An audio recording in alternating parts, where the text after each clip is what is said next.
ओम शांति। श्रीमद् भगवत गीता श्लोक क्लास में आज का श्लोक है 10वें अध्याय का 34वां श्लोक, अध्याय 10, श्लोक नंबर 34। श्लोक है मृत्यु सर्वहरश्चाहम् उद्भवश्च भविष्यताम् कीर्तिः श्रीवाक् च नारीणाम् स्मृतिर्मेधा धृति क्षमा। श्लोक दोबारा।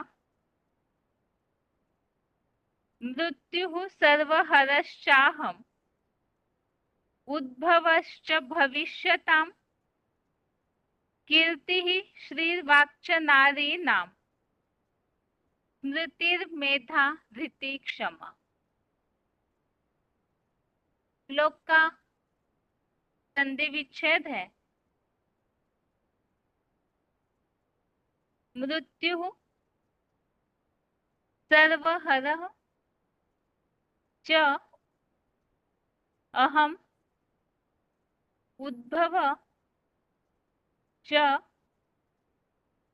भविष्यताम् कीर्तिः श्री वाक् च नारीणाम् स्मृतिः मेधा धृतिः क्षमा।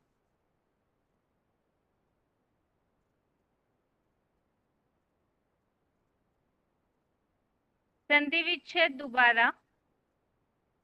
मृत्यु सर्वहरः च अहम् उद्भव च भविष्यताम् कीर्तिः श्री वाक् च नारीणाम् स्मृतिः मेधा धृतिः क्षमा।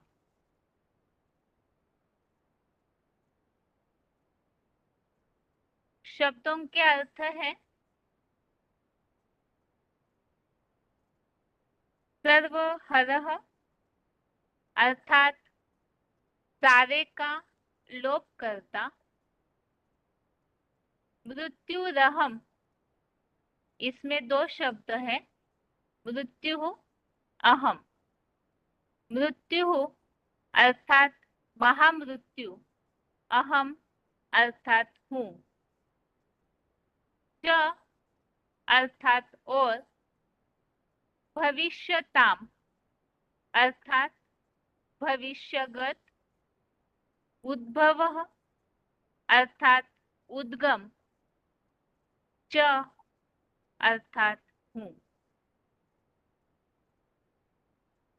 उद्भव अर्थात उद्गम हूँ, च अर्थात और, नारी नाम अर्थात नारियों की, कीर्ति ही अर्थात कीर्ति, श्री अर्थात श्री, वाक अर्थात वाग्देवी, श्री वाक अर्थात श्री वाग्देवी, स्मृति ही अर्थात आत्मस्मृति, मेधा अर्थात समझ शक्ति, धृतिश्च, इसमें दो शब्द है धृति ही च, धृति अर्थात धैर्य,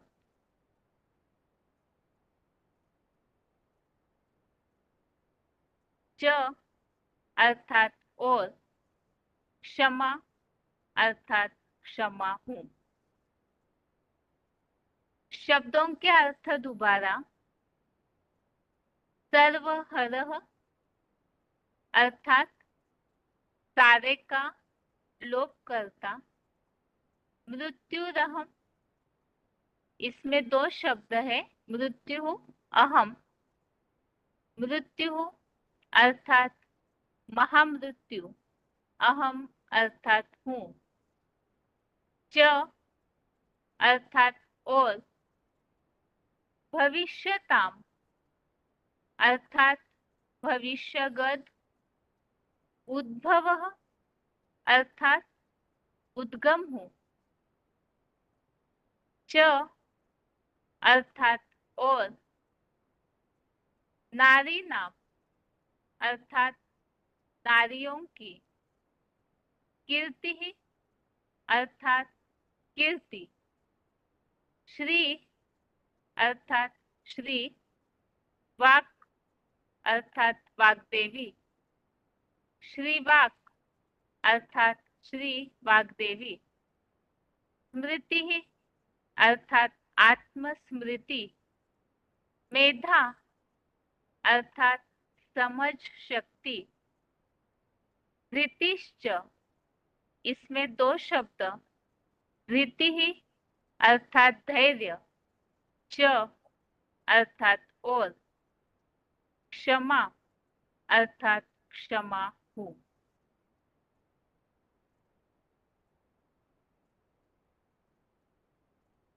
श्लोक का अर्थ है, सारे का लोप करता महामृत्यु हूँ और भविष्यगत उद्गम हूँ और नारियों की कीर्ति, श्रीवाक देवी आत्मस्मृति समझ शक्ति, धैर्य और क्षमा हूँ। तो विभूतियों में यहाँ कुछ कर्तव्य और गुण संबंधित बातों में भी बताया है कि वो भी विभूतियां किस तरह से है। तो ये जो भी गुण है या ये जो कर्तव्य है वो भगवान किस तरह से विभूति के द्वारा उनकी विभूति इन कर्तव्यों को करती है, भगवान कैसे करवाते हैं, उस संबंधित इसमें उल्लेख है। एक तो सारे का लोप करता महामृत्यु, तो विनाश काल के समय के लिए हमने इसके पहले भी समझा है कि कालों का काल महाकाल भी वो है, काल गणना कर्ताओं का महाकाल जो काल की शुरुआत करता है और अंतिम समय में सबके कालों का महाकाल भी बनता है।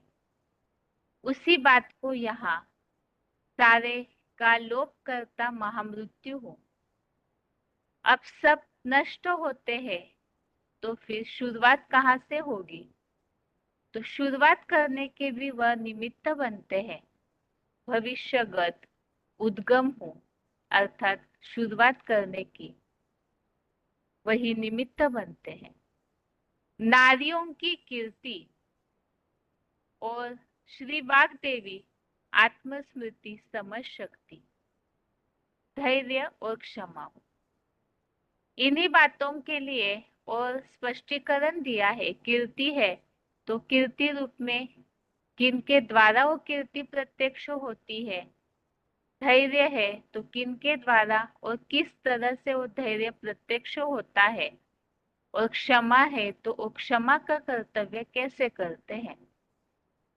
इसी के बारे में क्लैरिफिकेशन वाला अर्थ में कुछ उल्लेख है।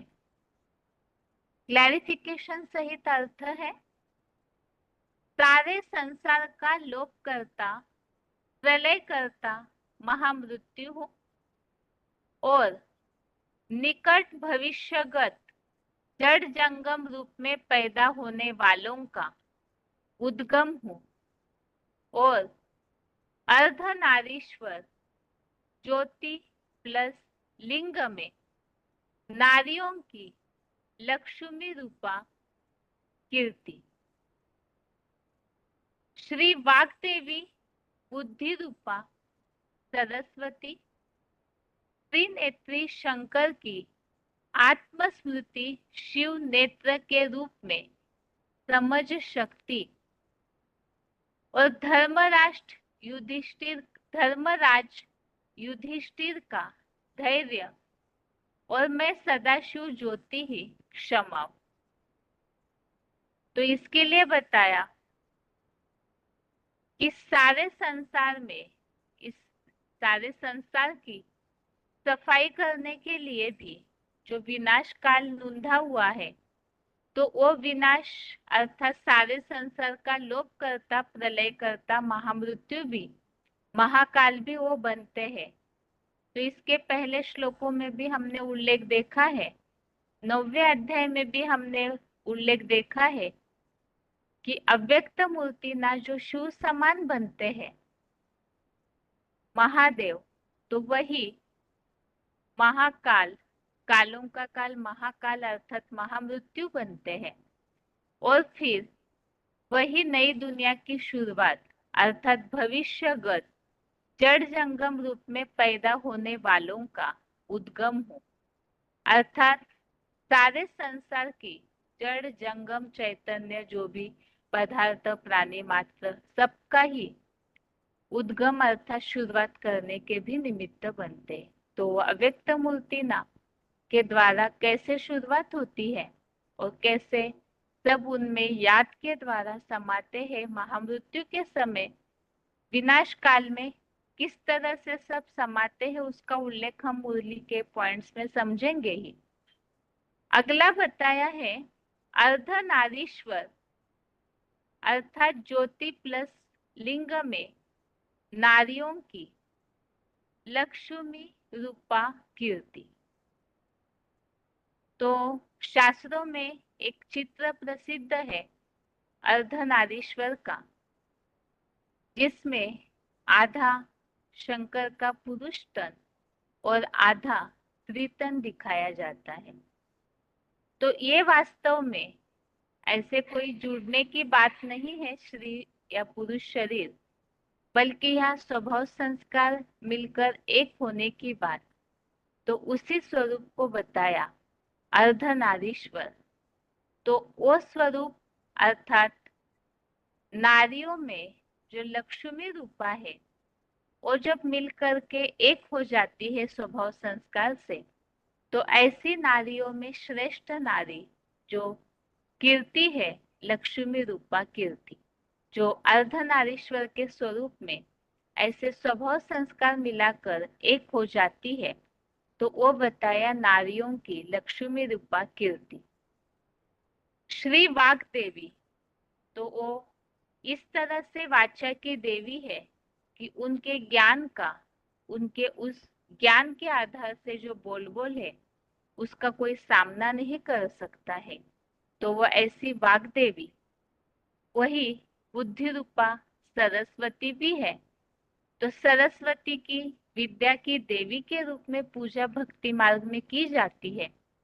तो बुद्धि की देवी सरस्वती किस तरह से है, मनन चिंतन के द्वारा वो ऐसा पॉइंट निकालती है जो पॉइंट सबसे पहले उन्होंने ही निकाला कि आत्मा ज्योति बिंदु और आत्मा का पिता भी ज्योति बिंदु की तरह सूक्ष्म है, जिस आधार से इस मंथन से आत्मिक स्थिति में टिकने के लिए सबसे पहले पुरुषार्थ की शुरुआत होती है।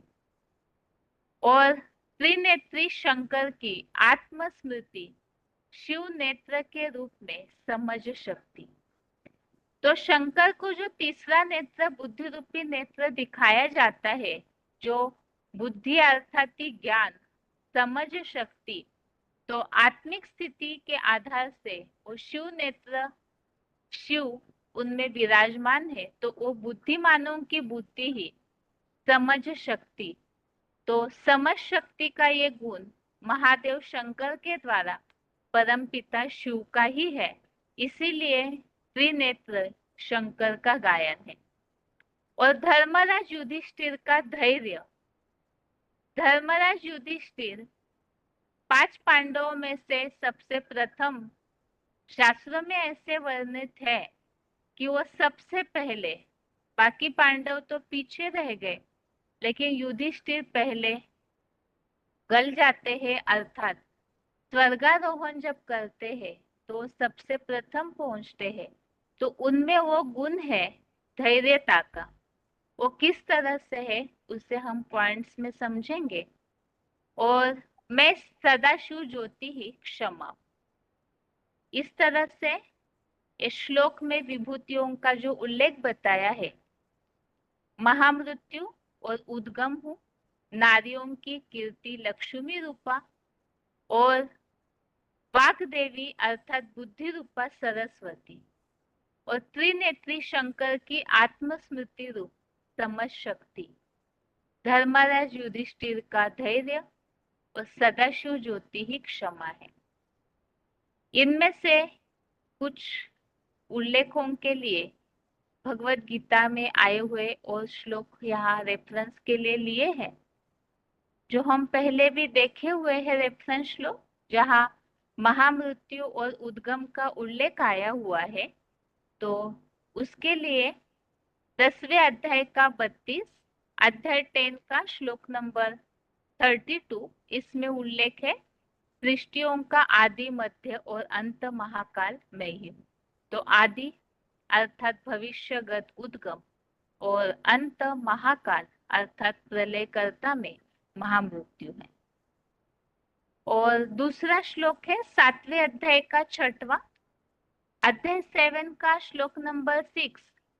इसमें भी उल्लेख आया हुआ है सब प्राणियों का इस सार मूर्ति रूप देह प्लस शिव समान आत्मा उद्गम है, और इस पुरुषोत्तम संगम युग में उत्पत्ति करता तथा विनाश करता भी हूँ। तो सारे जड़ जंगम प्राणी मात्र का उत्पत्ति करता और विनाश करता।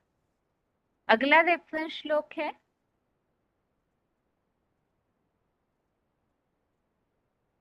9वें अध्याय का 7वां, अध्याय 9 का श्लोक नंबर 7। इसमें भी उल्लेख आया है कि कल्पांत काल में सभी देव दानव पशु पक्षी पेड़ पौधे आदि जड़ जंगम पदार्थ सहित प्राणी मात्र मेरी शिव समान परा ज्योति हीरा प्लस लिंग रूप अपरा प्रकृति की प्रकृष्ट रचना परम आकाश रूप परम ब्रह्म ज्योति में समा जाते हैं। तो यहाँ जो शिव समान बनते हैं महादेव, उनमें समाने की बात है, और वही अंत में बचते हैं। तो उन्हीं के द्वारा फिर से आदि काल से मैं शिव बाबा उन्हें अग्रिम कल्प की चतुर्युगी में सृजन के लिए छोड़ता हूँ, अर्थात भविष्यगत उद्गम भी हूँ। और 9वें अध्याय का 18वां, अध्याय 9 का श्लोक नंबर 18, इसमें उल्लेख आया हुआ है उत्पत्ति और विनाश का। और इसके अलावा जो त्रिनेत्री शंकर की आत्मस्मृति रूप समझ शक्ति, तो तीसरा नेत्र अर्थात वास्तव में सदाशिव ज्योति का ही है, बुद्धि की निशानी। तो इसी संबंधित बुद्धिमानों की बुद्धि और सदाशिव ज्योति ही है, जिसके लिए तीसरे अध्याय का 42, अध्याय 3 का श्लोक नंबर 42, इसमें उल्लेख आया हुआ है इंद्रियों को कहते बड़ी प्रबल है, प्रधान मन इंद्रियों से प्रबल है। अल्लाह अव्वल दिन त्रिनेत्री जगत पिता शंकर की बुद्धि मन से भी प्रबल है, किंतु त्रिनेत्री रूप बुद्धि से परे है। वह तेरे रथ में त्रिकालदर्शी सदाशिव ज्योति ही है। तो वो परम पिता शिव जो शंकर में विराजमान है, तो उसी की निशानी त्रिनेत्री तीसरा नेत्र दिखाया जाता है, जो बुद्धि रूपी तीसरा नेत्र अर्थात समझ शक्ति। ये आज के श्लोक संबंधित रेफरेंस श्लोक है। और अभी उच्चारण सुनते हैं, उसके बाद श्लोक संबंधित पॉइंट।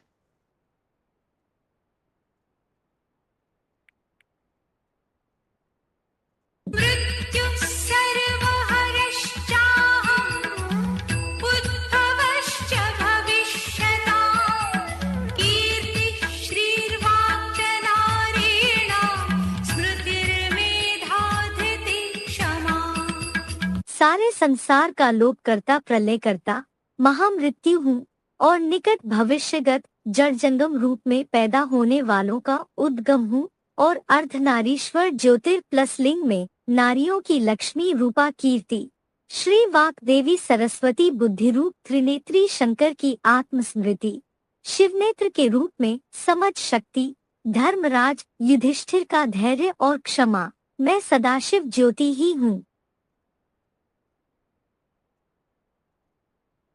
मृत्यु सर्वहरश्चाहम्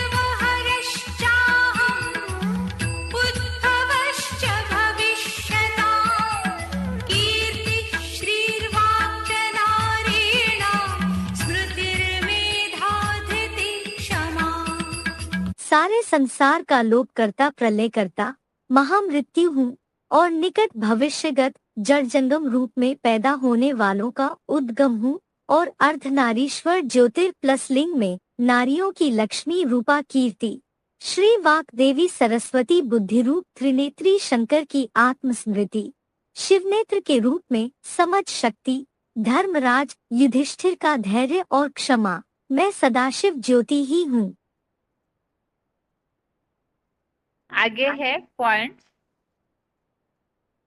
पहला पॉइंट है वीसीडी नंबर 2341, वीसीडी नंबर 2341 2 घंटा 1 मिनट 2 आवर्स 1 मिनट के बाद से लिया हुआ पॉइंट है। सारे संसार का प्रलय करता महामृत्यु जड़ जंगम का उद्गम हो।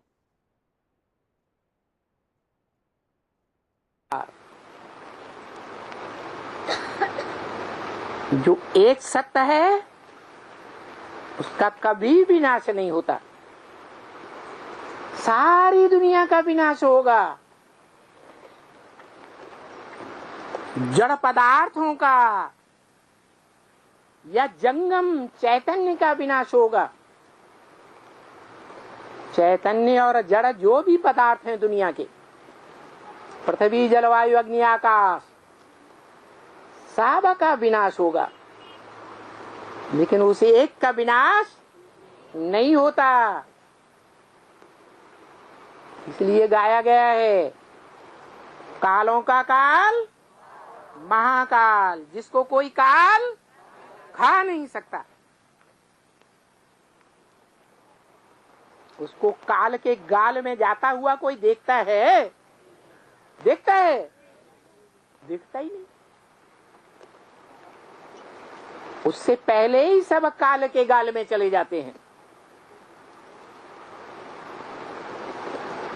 वो सब को खा जाता है, उसको कोई भी खा नहीं सकता। तो जो सदा काल रहने वाला है, हाँ जी कौन बोला? जो सदा काल रहने वाला है इस मनुष्य सृष्टि में, उसके लिए मुरली में कुछ बोला? क्या बोला? अरे सब भूल गए हैं। इस सृष्टि पर सदाकाल कोई चीज नहीं है।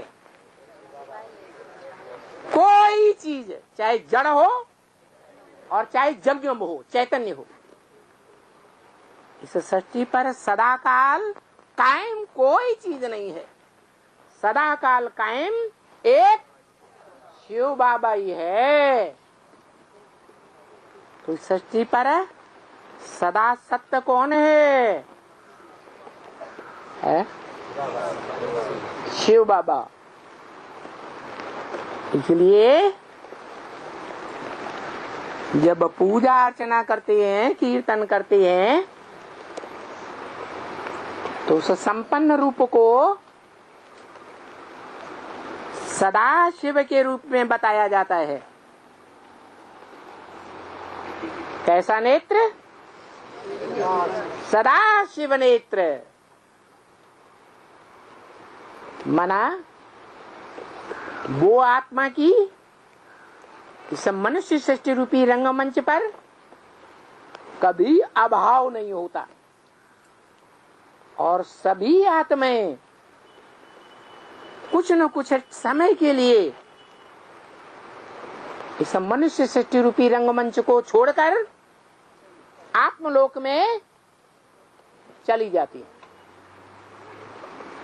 और इस सत्य रूपी रंगमंच को खाली कर जाती हैं या नहीं? खाली कर जाती है। एक ही बचता है, जिसके लिए गीता में कहा उस अव्यक्त मूर्ति ना, अव्यक्त मूर्ति में से सारा संसार उत्पन्न होता है। विसृजामि, नंबरवार जड़ और जंगम सबको छोड़ता हूं। सृष्टि के आदिकाल से ही छोड़ना शुरू हो जाता।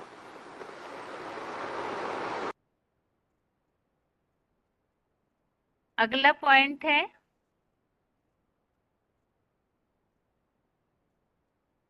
VCD नंबर 2376, VCD नंबर 2376, 3 घंटा 8 मिनट 3 hours 8 minutes के बाद से लिया हुआ पॉइंट है। अर्धनारीश्वर ज्योतिर्लिंग में नारियों की लक्ष्मी रूपा कीर्ति।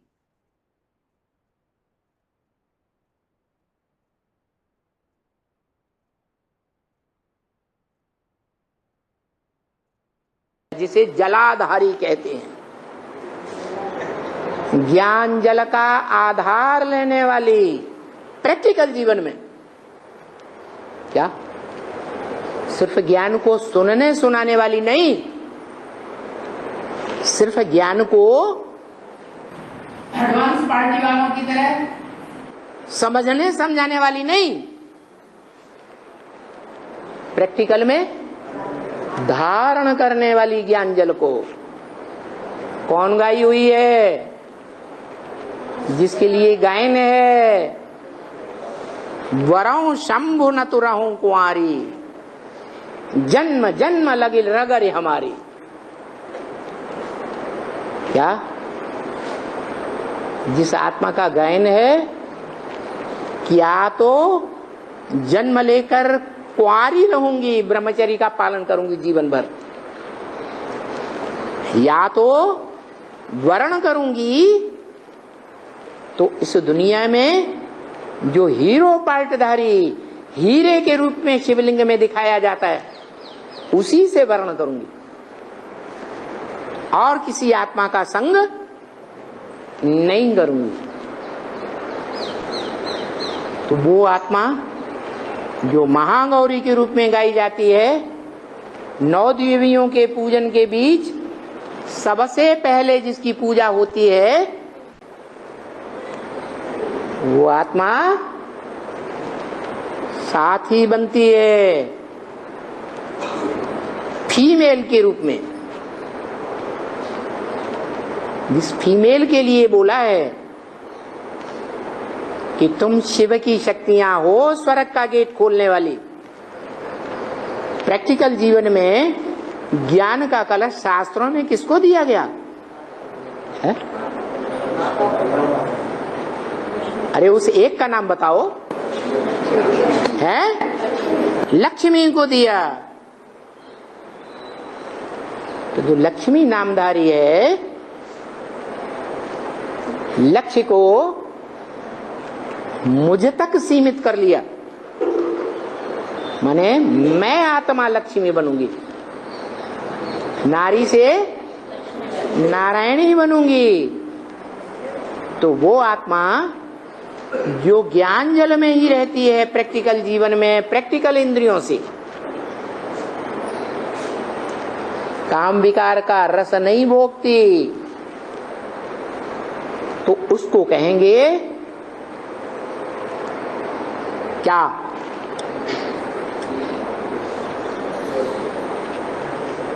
अर्धनारीश्वरी के रूप में एक के साथ मिलकर क्या हो जाती?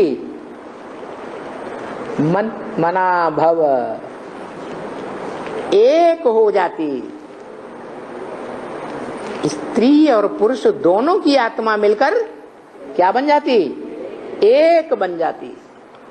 जिसका गायन है अर्धनारीश्वर, आधी स्त्री आधा पुरुष, उसको कहेंगे प्रैक्टिकल जीवन में एवर प्योरिटी का पक्का प्रूफ।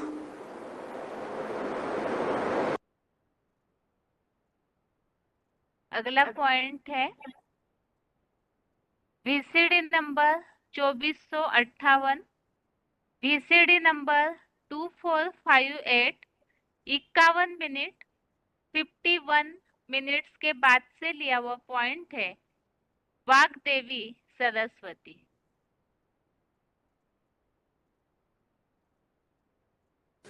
जैसे यहाँ दादा लेखराज ब्रह्मा और उनकी बेटी सरस्वती, वाक देवी, वाचा वाली देवी, बहुत बोल बोल करती है क्या, लेकिन ये नहीं समझी कि जिसको मैं फॉलो कर रही हूं मन वचन कर्म से, वो भगवान का रूप नहीं है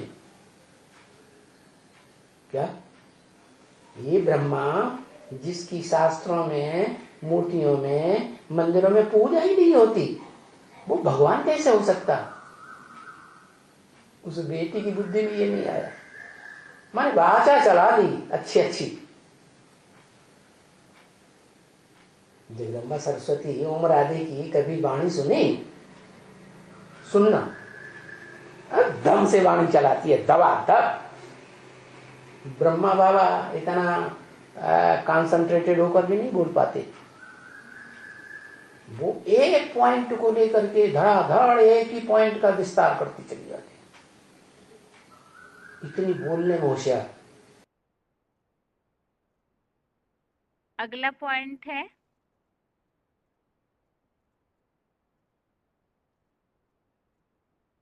वीसीडी नंबर 2406, वीसीडी नंबर 2406 1 घंटा 32 मिनट 1 आवर 32 मिनट्स के बाद से लिया हुआ पॉइंट है बुद्धि रूपा सरस्वती।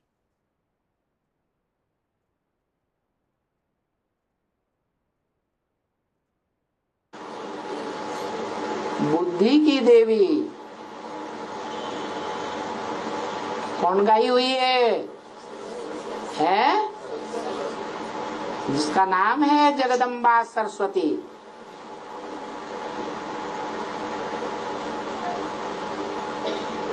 क्या बड़ा काम किया बुद्धि का।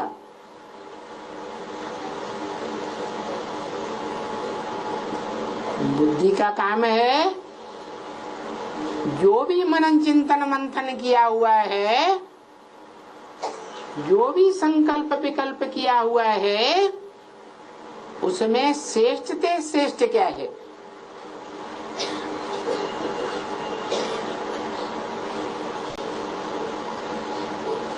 ज्ञान का सार क्या है, जिस सार में देवताएं टिकते हैं, क्या है? क्या है? ज्योति बिंदु और जो बिंदु रूप आत्माएं हैं, जिन्हें गीता में कहा गया है अणोणीयांसम, अणु से भी अणु, अति सूक्ष्म। उन आत्माओं में श्रेष्ठते श्रेष्ठ आत्मा क्या कौन है? कौन है? अरे आत्माओं का बाप। जैसा बाप होगा वैसे ही बच्चे होंगे। जो बच्चों का रूप, वो ही बाप का रूप होना चाहिए। सांप लंबा तो बच्चे भी लंबे, हाथी ढील डोल वाला तो बच्चे भी ढील डोल वाले, चींटी छोटी सी तो बच्चे भी छोटे से। ऐसे ही आत्माएं बिंदु बिंदु हैं, अणुरूप हैं, तो आत्माओं का बाप भी है ज्योति बिंदु, नहीं तो पहले रुद्र ज्ञान यज्ञ जब आरंभ हुआ तो लाल लाइट के गोले को याद करते थे। किसको याद करते थे? बड़ा रूप याद करते थे या सूक्ष्म को याद करते थे? बड़ा रूप, उसी को बाप समझते थे। क्यों? रुद्र ज्ञान यज्ञ कुंड जब आरंभ हुआ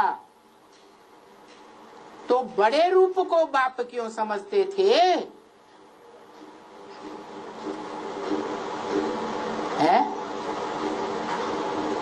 आत्माएं अति सूक्ष्म ज्योति बिंदु, इनकी यादगार में माताएं आज भी बिंदी लगाती हैं भारत में, भ्रकुटी के मध्य में।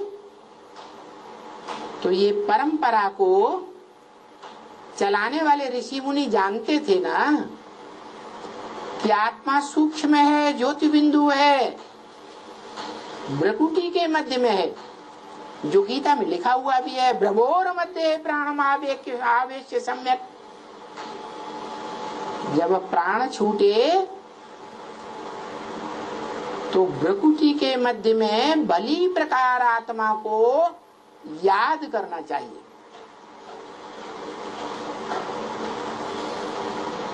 तो पक्का है कि आत्मिक स्वरूप को तो जानते थे भारतवासी, लेकिन आत्माओं का बाप कौन है ये कोई समझ में नहीं आया। क्यों? क्योंकि ब्रह्म वाक्य है मुरली में, बाप का परिचय बाप ही दे सकता है, बाप के सिवाय बाप का परिचय कोई नहीं दे सकता।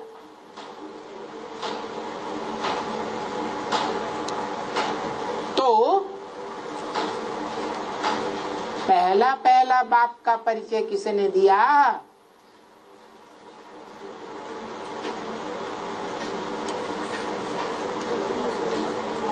असली परिचय किसने दिया है? हाँ, विद्या की देवी सरस्वती मानी जाती, ज्ञान की देवी मानी जाती। वो सात्विक रूप था, उसने जो ज्ञान का मनन चिंतन मंथन है उसमें अव्वल नंबर पॉइंट निकाला,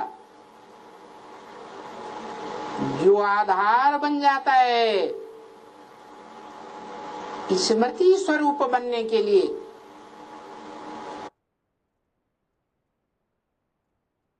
आगे है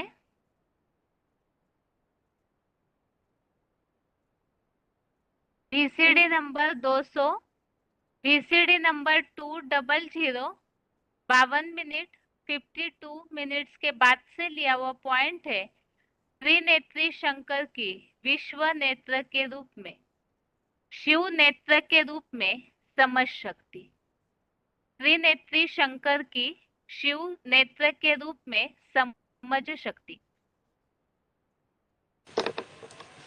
अब चूंकि वो त्रिनेत्री आत्मा है, तीन मूर्तियों में से एक ही मूर्ति है जिसको तीसरा नेत्र दिखाया जाता है। बुद्धरू की समझ मिली हुई है और वो बुद्धरू की तीसरा नेत्र शिव नेत्र कहा जाता है।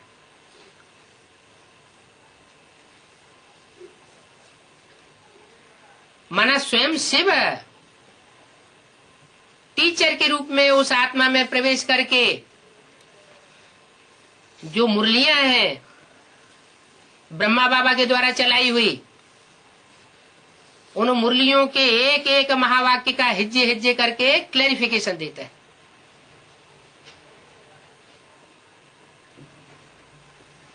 और ब्रह्मा बाबा की सोल जो सन 68 के बाद गुलजार दादी में प्रवेश करती है,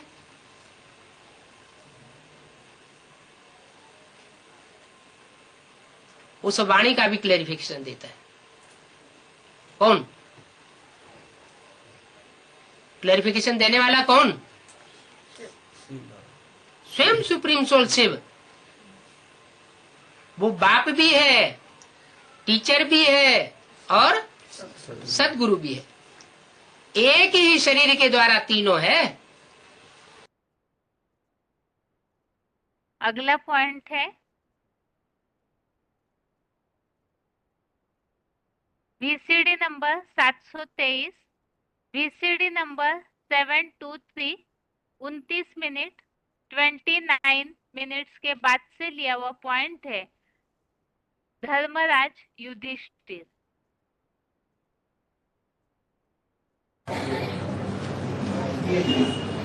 पहले यमराज का बड़ा दीपक जलावेंगे,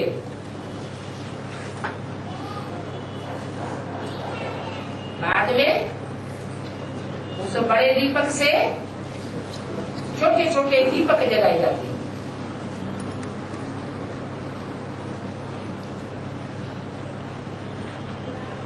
उसे कहते हैं यमराज या धर्मराज। किसका राजा? धर्म का राजा। मुसलमान लोग उसे कहते हैं अल्लाह बलदीन। ये ऊंचे के ऊंचे अल्लाह है, वो ऊंचे के ऊंचे दीन की स्थापना करता है। दीन माना धर्म।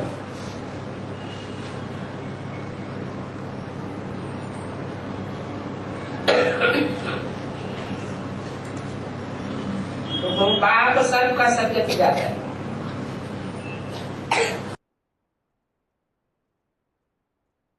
आगे है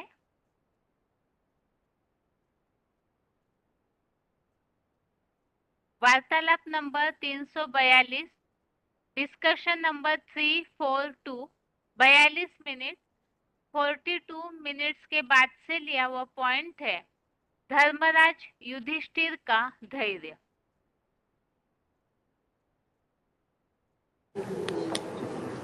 जो धैर्य पूर्वक कार्य करता है उसमें ज्यादा ताकत होती है, या जो उलफुलाहट में आके काम करता है उसमें ज्यादा ताकत होती है? धैर्यवान कौन था? युधिष्ठिर धैर्यवान थे, इसलिए वो जीते जी स्वर्ग में चले गए और दूसरे पांडव जीते जी स्वर्ग में नहीं जा सके। पांचों गए ना? पांचों कहाँ गए? तो धराशायी होते गए। एक ही गए। बस युधिष्ठिर है, और युधिष्ठिर के जो फॉलोअर होंगे सो जाते हैं। युद्ध में जो स्थिर रहे अंत तक, जिन्होंने अंत किया उसने सब कुछ किया, और जिसने अंत नहीं देख पाया उसने कुछ नहीं देख पाया।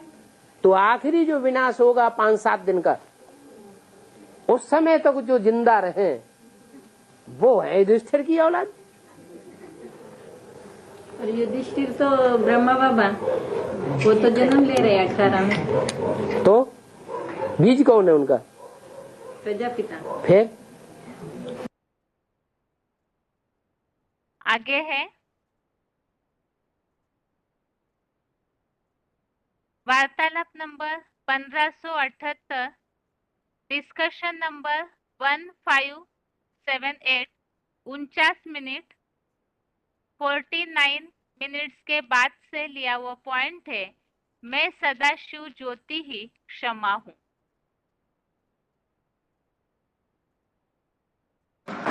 जो बड़ा है वो तो हमेशा माफ करता है। बड़ा है वो ज्ञानी है, ज्ञानी को बड़ा कहा जाता है। और शिव बाबा सबसे बड़ा है। तो देखो 70-75 साल होने आए और हम बच्चे गलतियों पर गलतियां करते जाते हैं, श्रीमत का उल्लंघन करते जाते हैं। वो हमको क्षमा कर रहा है या सजा देता है? क्या करता है? तो क्षमा बड़न को चाहिए। छोटे माने अज्ञानी, अज्ञानता के आधार पर अपराध होते हैं, गलतियां होती हैं।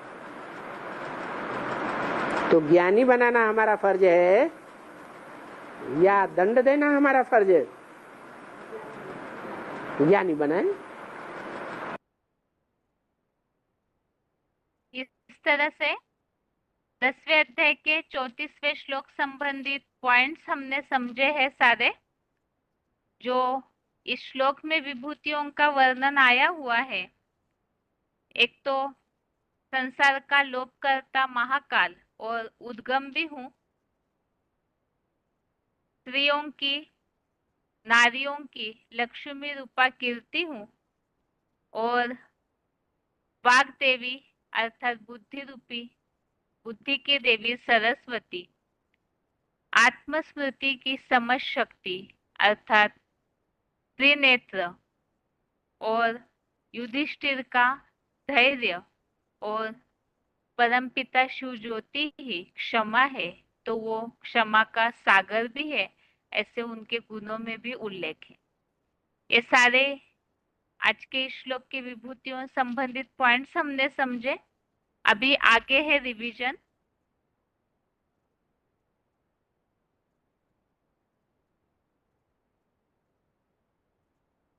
आठवें अध्याय का 5वें से 7वें श्लोक तक, अध्याय 8 का श्लोक नंबर 5 से श्लोक नंबर 7 तक, और इसके पीछे जहाँ 8वें अध्याय की रिवीजन की शुरुआत हुई, वहाँ हम इन बातों को समझ रहे थे। अर्जुन ने जो 7 प्रश्न पूछे हैं भगवान से, तो उसमें से कुछ प्रश्नों के उत्तर हमने समझे हैं कि ब्रह्मा अर्थात जो शरीरहीन अमोघ वीर्य है वही परम ब्रह्म है, और इसी तरह से अध्यात्म अर्थात आत्म रिकॉर्ड में जो भरा हुआ है, आत्मा के अंदर की बातों को जानना अध्यात्म है। और कर्म क्या है? तो त्याग सहित किया हुआ यज्ञ सेवा का कर्म ही सर्वोत्तम कर्म है। प्राणियों का अधिपति जो बताया शरीर भाव वाला कृष्णचंद्र, देवों का अधिपति जो शरीर रूपी पुरी में, देह रूपी पुरी में आराम से शयन करता विष्णु रूप अर्थात महादेव, और रुद्र यज्ञ का अधिपति अर्जुन रथ में विराजमान परमपिता शिव है। और इसके अलावा एक प्रश्न जो अर्जुन ने पूछा है 8वें अध्याय के 2 श्लोक में, कि कल्पांत काल में महामृत्यु के समय वशीभूत मन बुद्धि वालों द्वारा सच्ची गीता प्लानिंग के अनुसार कैसे जानने योग्य है। तो इन बातों के उल्लेख के लिए वो भगवान विनाश काल में किस तरह से उन्हें जाना जा सकता है, उन तक पहुंच करके कैसे उनकी प्राप्ति कर सकते हैं, इसका उल्लेख आज जो रिवीजन में श्लोक है उनमें है। पहला है 8वें अध्याय का 5वां श्लोक नंबर 5 है, अंत काले च मामेव स्मरन् मुक्त्वा कलेवरम यः प्रयाति स मद्भावम याति नास्त्यत्र संशयः।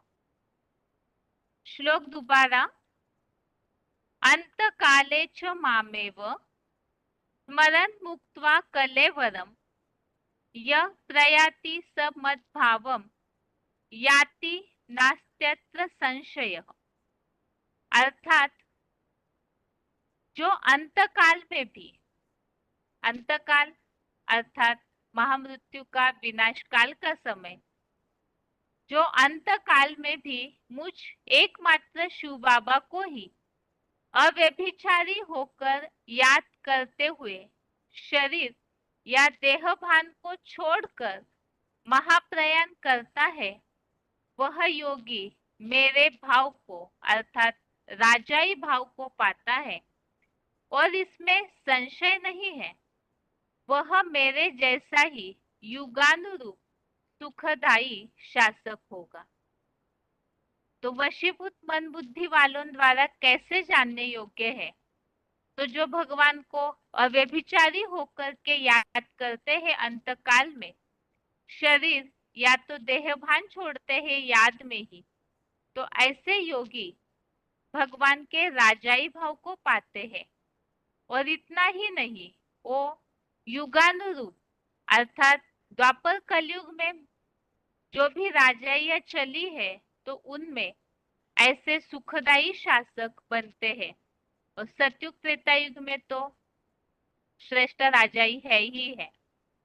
तो इस तरह से इस श्लोक में एक बात बताई, अव्यभिचारी होकर के अंत काल में लंबे समय का पुरुषार्थ ही अंत में काम आता है। तो उस आधार से अव्यभिचारी याद से महाप्रयाण करना। अगला श्लोक है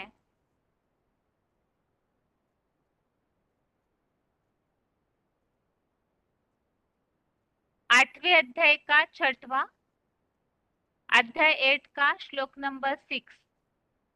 श्लोक है यम यम वापि स्मरन् भावम त्यजत्यन्ते कलेवरम तम तमे वैति कौन्तेय सदा तद्भाव भावितः। श्लोक दोबारा, यम यम वापि स्मरन् भावम त्यजत्यन्ते कलेवरम तम तमे वैति कौन्तेय सदा तद्भाव भावितः। अर्थात हे देहभान हारिणी कुंती के पुत्र, अथवा जो जो संबंध के भाव को भी अर्जुन रथ में याद करता हुआ अंत में शरीर या देहभान को त्यागता है, तो सदा उस जन्म में उसी भावना से प्रभावित हुआ उस संबंध के भाव को ही पाता है।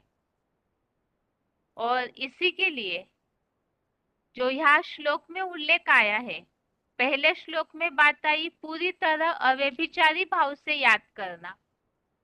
अब दूसरी बात आती है मनुष्य जीवन में अनेक संबंधों की, तो उन सारे संबंधों की भावनाओं को छोड़कर सब कुछ एक भगवान, एक शिव बाबा ही है, ऐसी भावना जो रखते हैं, तो जिसके लिए उल्लेख आया है जो जो जिस संबंध के भाव को उस अर्जुन रथ में याद करता हुआ ही, जो शास्त्रों में वर्णन है, भक्ति मार्ग में कहा गया है, त्वमेव माता च पिता त्वमेव बंधु च सखा त्वमेव। इस आधार से परम पिता जिस तन में प्रविष्ट है, उस साकार तो निराकार में ही सारे संबंधों की भावना का अनुभव करते हुए जो अंत में शरीर या देहभान को त्यागता है, तो वो उस जन्म में उसी भावना से प्रभावित हुआ उसी संबंध के भाव को पाता है। तो उस संबंध के भाव को पाता है अंत में याद करते समय भी। इस संबंधित नीचे फुटनोट दिया हुआ है, जैसे स्त्री की याद में शरीर छोड़ेगा तो श्री चोला ही मिलेगा। इसीलिए अंत मते सो गते की कहावत प्रसिद्ध है। तो दुनिया में भी ये कहा जाता है कि अंत में जो जिनको याद करते हैं वैसी प्राप्ति होती है। इस आधार से यहाँ बताया, यहाँ तो वशीभूत मन बुद्धि वालों द्वारा भगवान कैसे जाने और पाने योग्य है, उन्हें कैसे जाना जाएगा या पाना चाहिए, तो उसके लिए यहाँ बताया अंत मते सो गते। इस आधार से एक भगवान को ही सर्व संबंधी के रूप में याद करता हुआ जो शरीर त्यागता है या देहभान को प्रयाण काल में त्याग देता है, तो वो उसी संबंध के भाव को पाता है। अभी अगला श्लोक है 7वां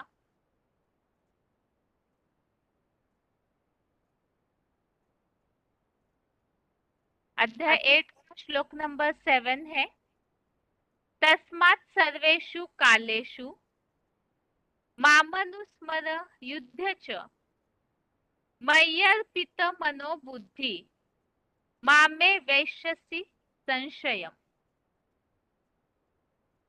श्लोक दोबारा, तस्मात् सर्वेषु कालेषु मामनुस्मर युध्य च मय्यर्पित मनो बुद्धि मामे वैश्यसि असंशयम।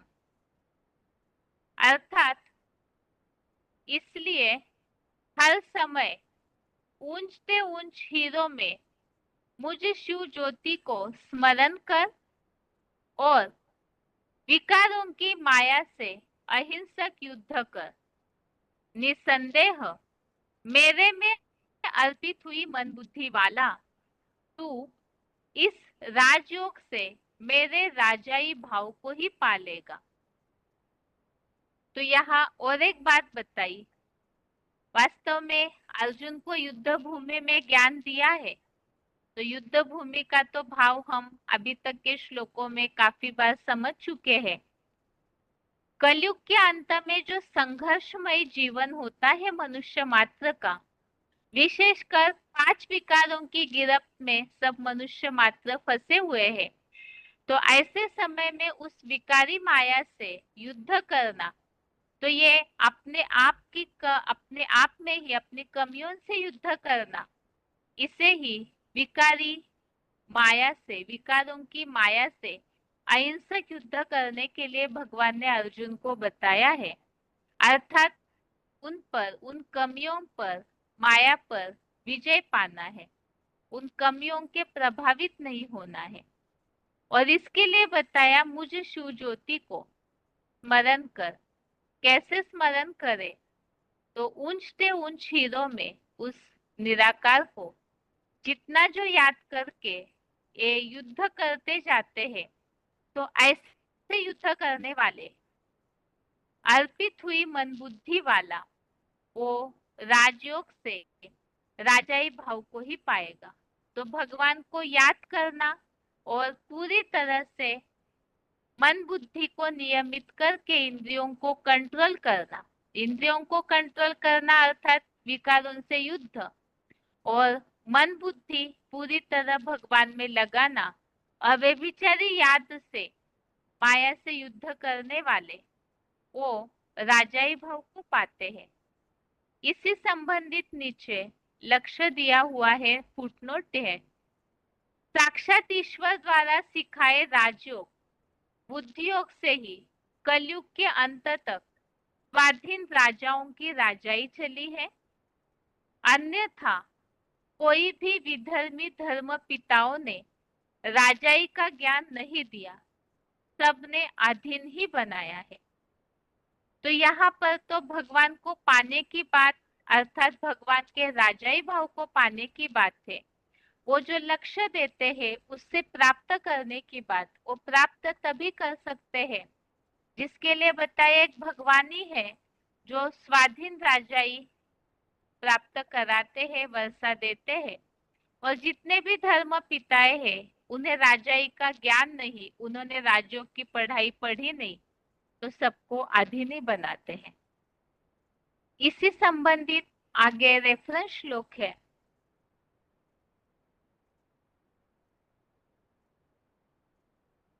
तीसरे अध्याय का 30वां, अध्याय 3 का श्लोक नंबर 30। इसमें बताया है आध्यात्मिक बुद्धि से मेरे में सब कर्मों को अर्पण कर, आशाहीन ममताहीन होकर निस्ताप हुआ तू धर्म युद्ध कर। जो इस 8वें अध्याय के 7वें श्लोक में भी बताया है कि पूरी तरह से मन बुद्धि से अर्पित भाव वाला और फिर विकारों की माया से अहिंसक युद्ध कर। तो यहाँ भी उन्हीं बातों को बताया, सब कर्मों को मेरे में अर्पण कर, आशाहीन ममताहीन और निस्ताप हुआ धर्म युद्ध कर। अगला श्लोक बताया है चौथे अध्याय का 10वां, अध्याय 4 का श्लोक नंबर 10। इसमें भी इस बात का उल्लेख है राग भय क्रोध रहित मेरे अव्यक्त मूर्ति में ध्यान मग्न मेरे ही पूरे आश्रित हुए। लाखों लोगों ने ज्ञान योग रूपी तपस्या से पवित्र बन विष्णु लोकीय राजाई भाव को पाया है।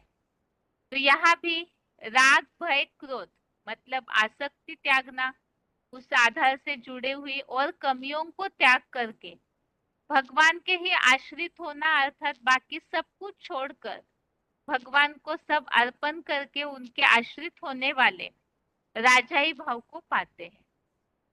और 9वें अध्याय का 34वां अध्याय 9 का श्लोक नंबर 34, इसमें बताया मेरे में मन लगा, मेरी यज्ञ सेवा कर, मेरा भक्त बन जा।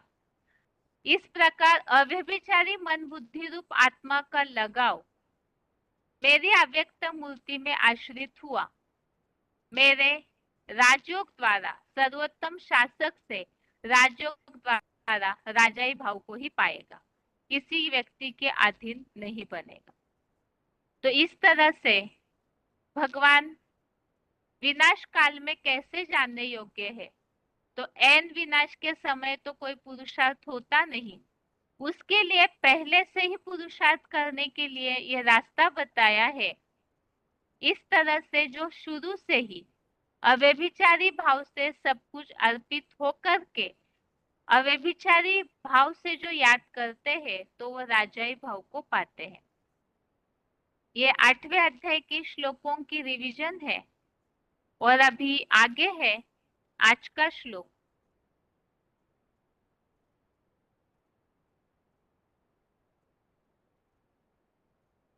दसवें अध्याय का 34 अध्याय 10 का श्लोक नंबर 34 है।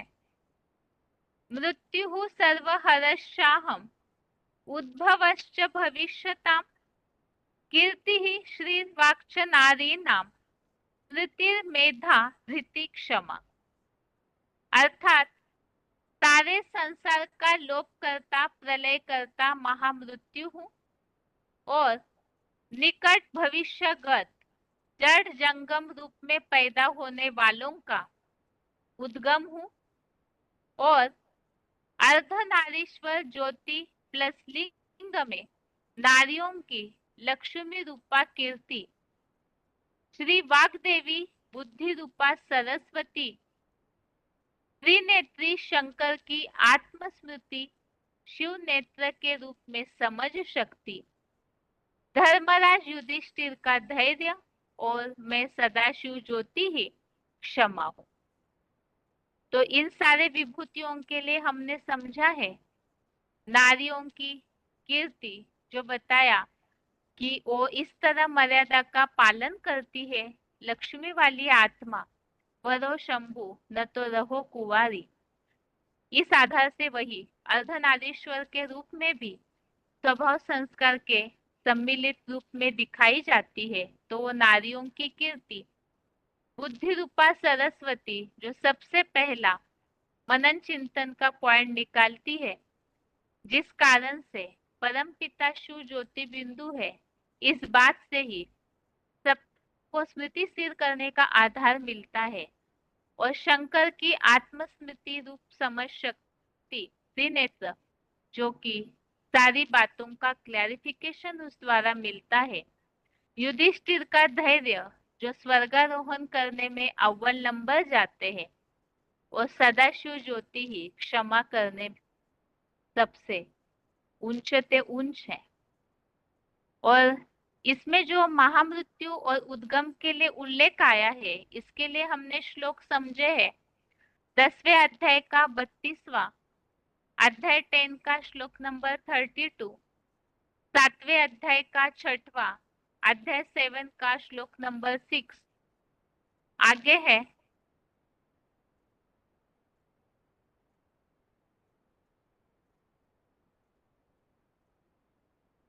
9वें अध्याय का 7वां अध्याय 9 का श्लोक नंबर 7 और 9वें अध्याय का 18वां अध्याय 9 का श्लोक नंबर 18।